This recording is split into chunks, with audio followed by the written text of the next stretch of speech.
Sad, si Boying.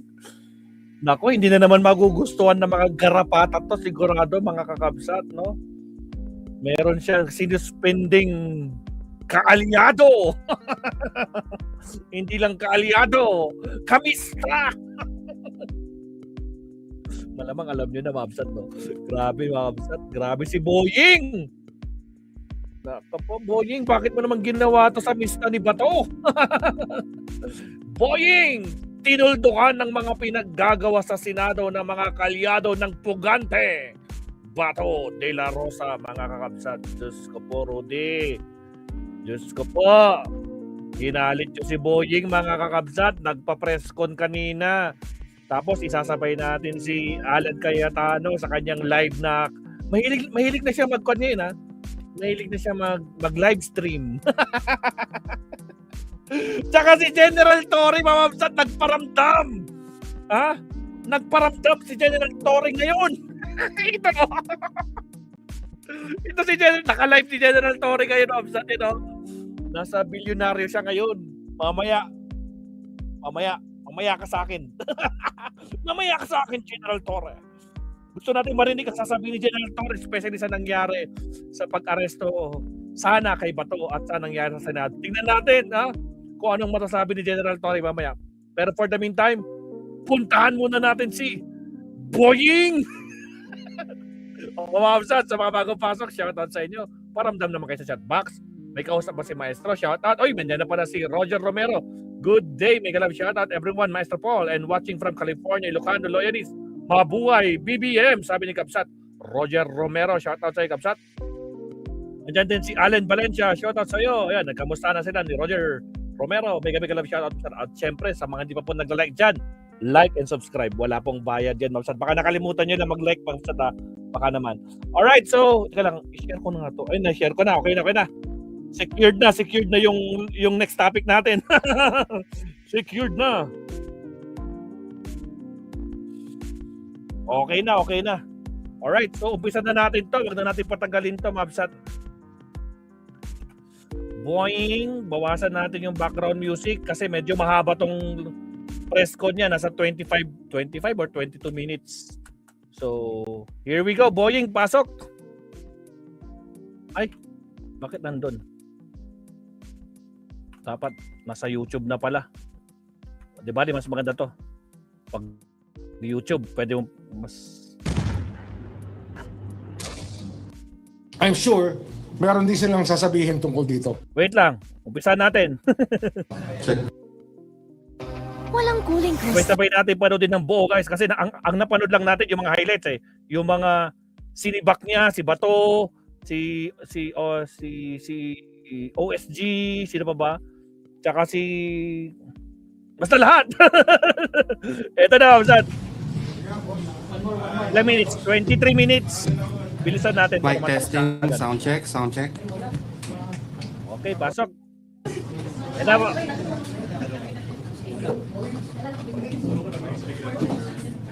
Okay, yan na si Boying, mga kakabsat. Again, shoutout sa mga bagong pasok po. Shoutout.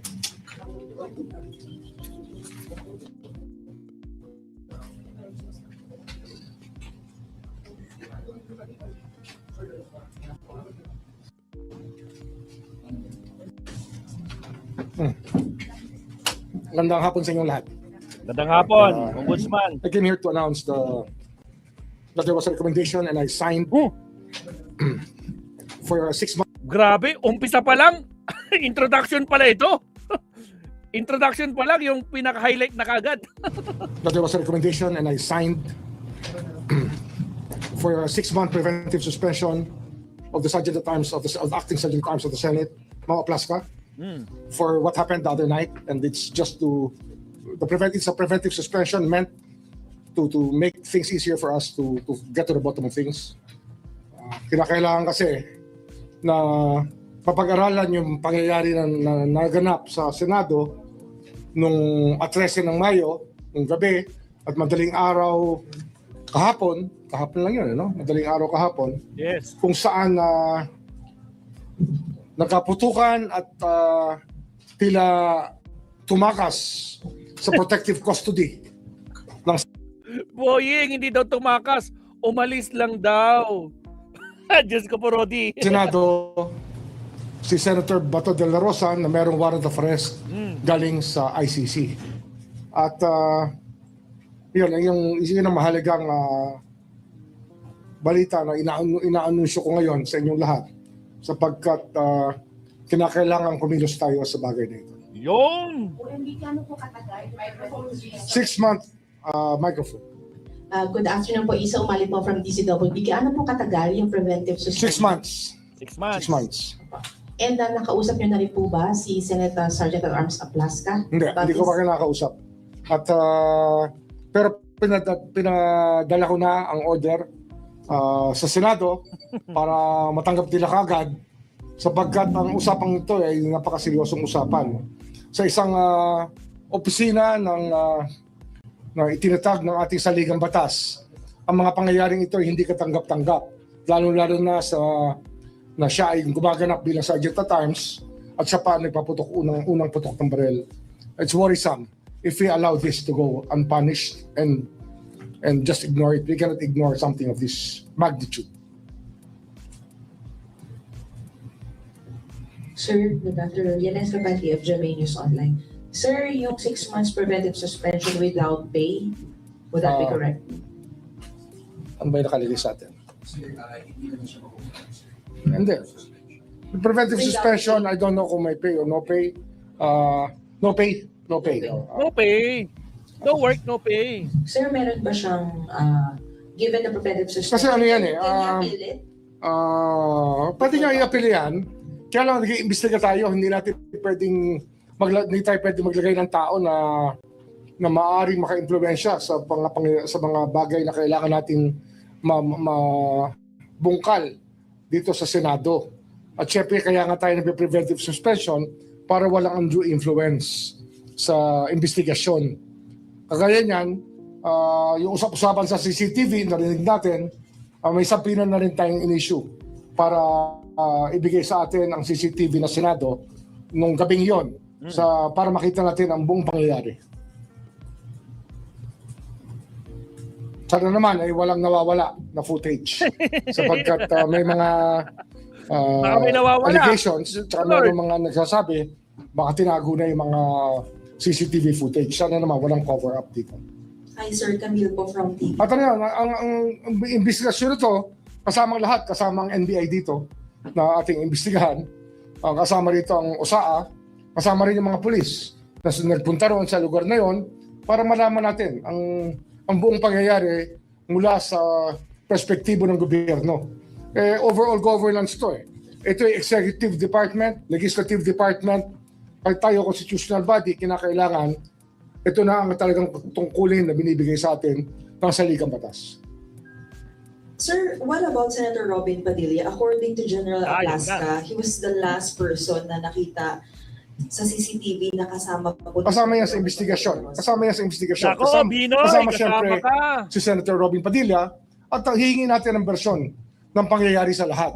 Pati kay Senator Jingo Estrada kasi nga mayroong insinuations na sinabi niya na itago yung CCTV. Tragis ka, Jinggoy. Ala, puro ko na. Puro Duterte Black Senators na naman. Nako. Mag-iiyakan na naman mga garapatang DDS dyan. Huwag kang ganyan, boying. Iiyak ang mga garapata. Kung ano ang tono nun, malalaman natin. Pag may nawala dyan, baka naman siya mapaghinalaan. Kaya gusto natin magpaliwanag ang lahat. Sir, may tuturing ba na obstruction of justice yung nangyari? Definitely, no?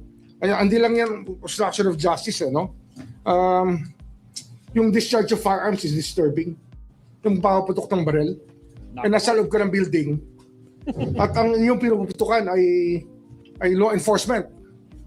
That's so ironic na law enforcement. Papuputukan mo na warning shot. Ano yun? Siya ba ang ano? Hindi ko alam. Hindi ko naintindihan saan sila nanggagaling sa bagay na yun. Busy day ahead? With the Nivea Men Cool Guys, Kick, sa mga enjoy up to bagong pasok dyan, baka naman, huwag kalimutan like and subscribe. Shoutout sa 120+. But sir, on the part of the NBI, will they also be accountable? Kasi parang ang lumalabas, at least sa version nila, is there was like no communication between what's happening inside the GSIS building and the Senate building. May may naka-embed naman na may naka-embed doon na reporter. Nakita ko yung footage doon eh. At least we will subpoena the footages of all the networks and all of those who were present in the para naman magkatulungan tayo dito. Para malaman natin lahat. Sir, kailan po effective itong preventive suspension po? Now, immediately. Effective today. Forthwith. Nako po. Kaya pala Sir, how nagwawala na about naman si Cayetano kanina the eh. senators who decided to be with Senator De La Rosa overnight kasi yung diba, Ayun, titingnan natin hindi yan. ba ano yun? We have to look at the whole context. Titingnan natin yan sa buong context. No? Kasi nga, parang maraming suspecha ang tao. Kaya natin ginagawa ito para maalay natin ang fears ng tao na magkakaroon ng whitewash o hindi tayo kikilos ang ombudsman sa bagay na to. Siguro tayo lang talaga ang pwedeng kumilos dito ng gusto na walang bias kasi, di ba? Ang problema rito ay may kanya-kanya tayong dahilan sa iba't ibang departamento, pero dito sa ombudsman, ito yung ating tungkulin na malaman at alamin at ipagbunyi sa tao, ipaalam sa tao yung mga pangyayari mula sa ating perspektibo. Yon. Sir, good afternoon. Sir Joseph po sa GMA. Sir, how are you? Sir, una muna, I just pick up from your point. Sabi niyo po, it's worrisome na pag nilagay natin yung ganung klaseng tao dun sa in that position and in that power. Can we elaborate on the difference to... Santo. Yung kanina po, kay... Apo. Kasi worrisome yun. Kasi nga, pagpuputukan mo, law enforcement, ano siya, mas mataas sa law enforcement? Is he higher than law enforcement? He's supposed to help the Senate maintain the rules of the Senate. Pero para paputukan mo law enforcement, ibang usapan yan. Ibang klase Hindi natin talaga. tinotolerate yung ganyang behavior. We do not tolerate that.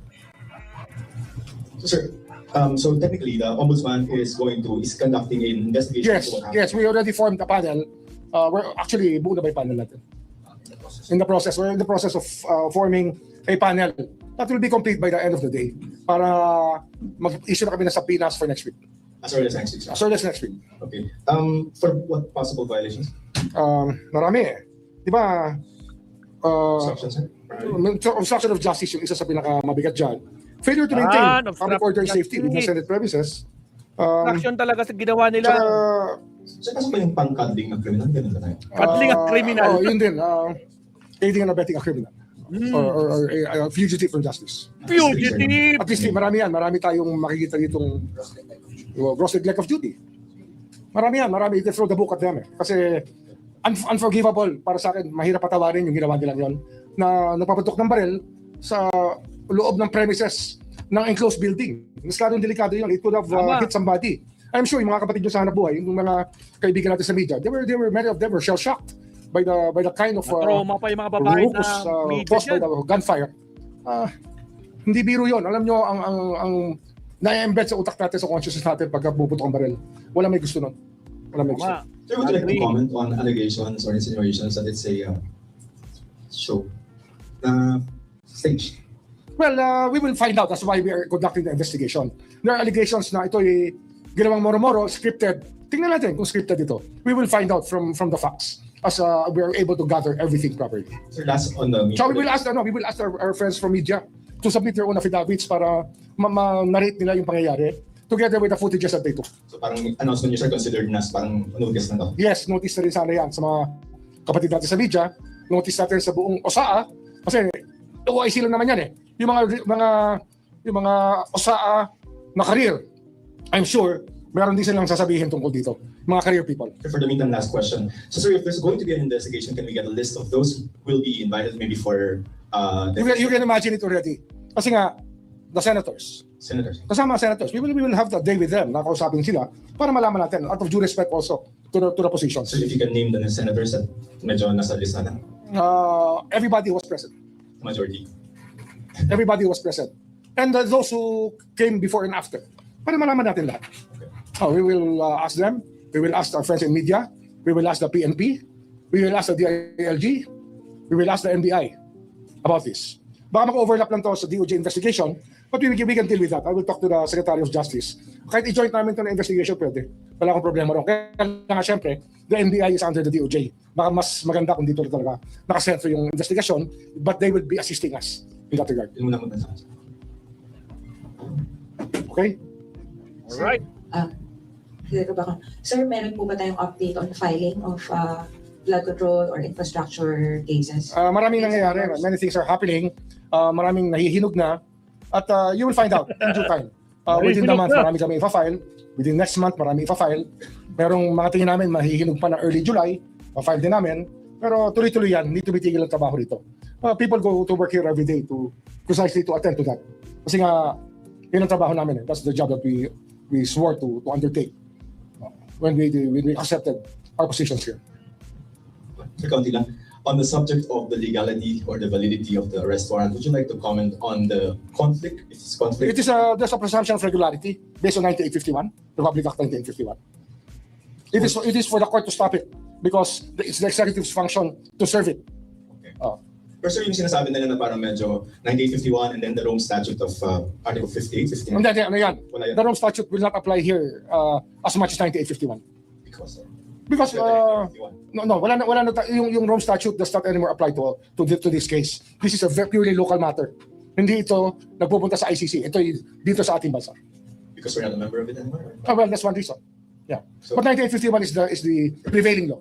Is a prevailing law. Okay, sir. Thank you.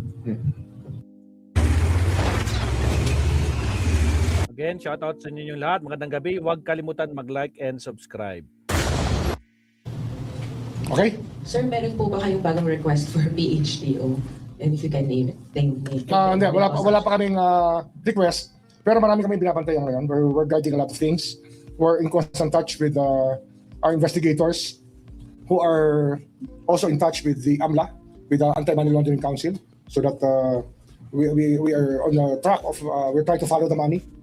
Yung pa rin sa flood control, we're trying to follow the money. Yung pa rin eh. In the end, that's what matters here. Konti lang sir, medyo na-excited kami sa'yo. May laundry list na ako sir, konti lang. Yung SBRC sir, Blue Ribbon, binigay na ni Senator Lacson to. Yes, There are yes. several recommendations there.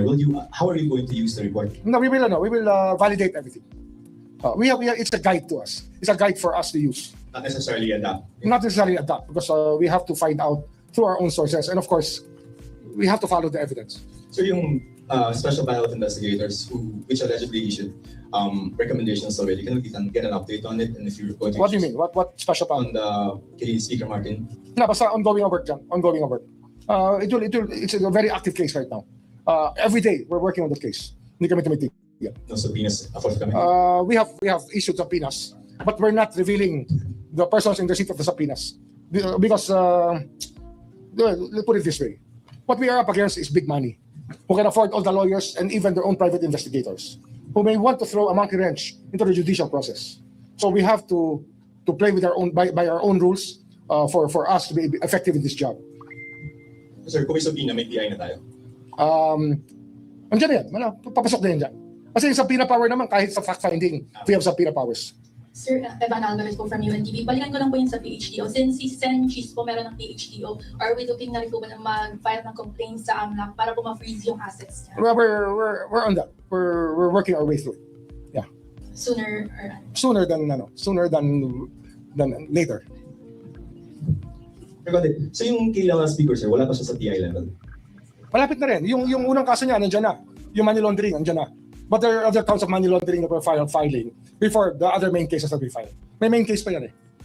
So yung mga pending mo kay Sen Joel, Cheese, Ongoing.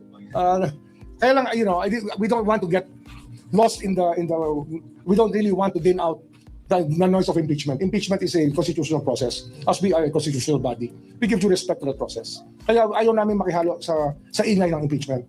But ito, wala kaming choice. Kundi lumabas kasi yung pagputok ng baril na yon at nagkaputukan sa loob ng Senado at nawala yung isang taong kailangan makausap ng accountability officers ng ating bansa at ng mundo, ay meron tayong problema.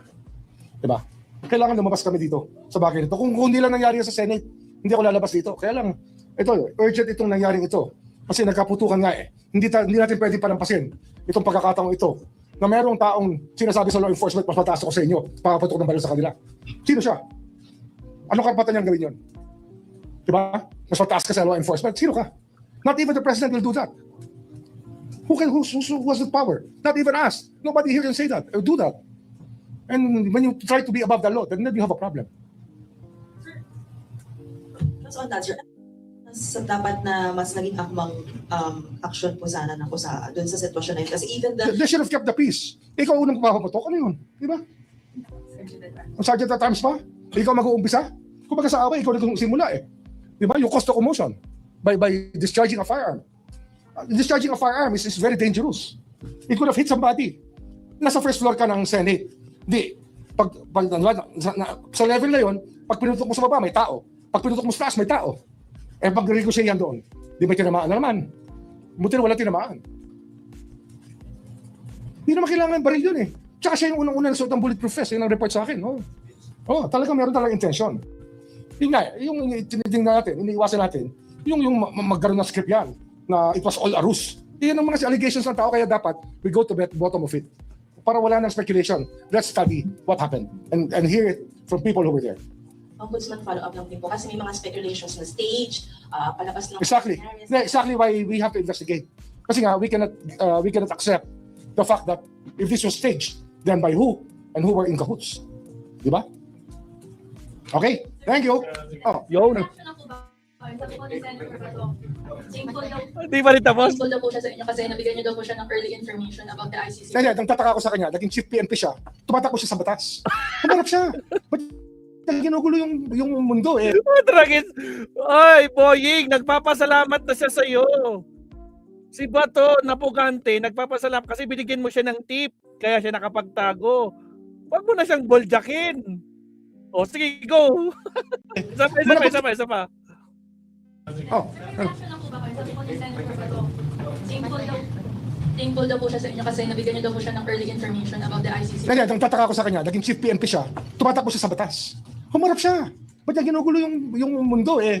Managot kasi yung mga gawain, sagutin mo yung mga, sabihin mo kung wala ka talagang kasalanan, harapin mo. Anong klaseng tao yan? Di ba? Ganyan ba dapat maging senador natin, yung tumatakbo sa batas? Is that the hero we want to portray? Di ba?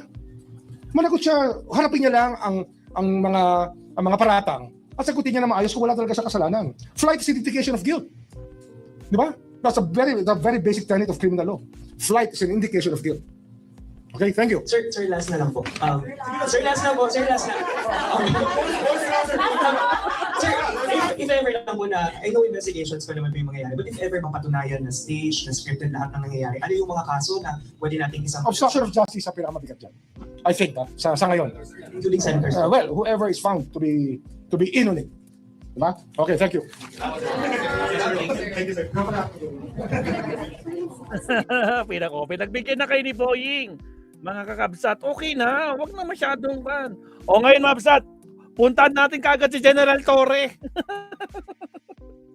Isigit natin si General Torre, mga kabsat, habang naka-live pa.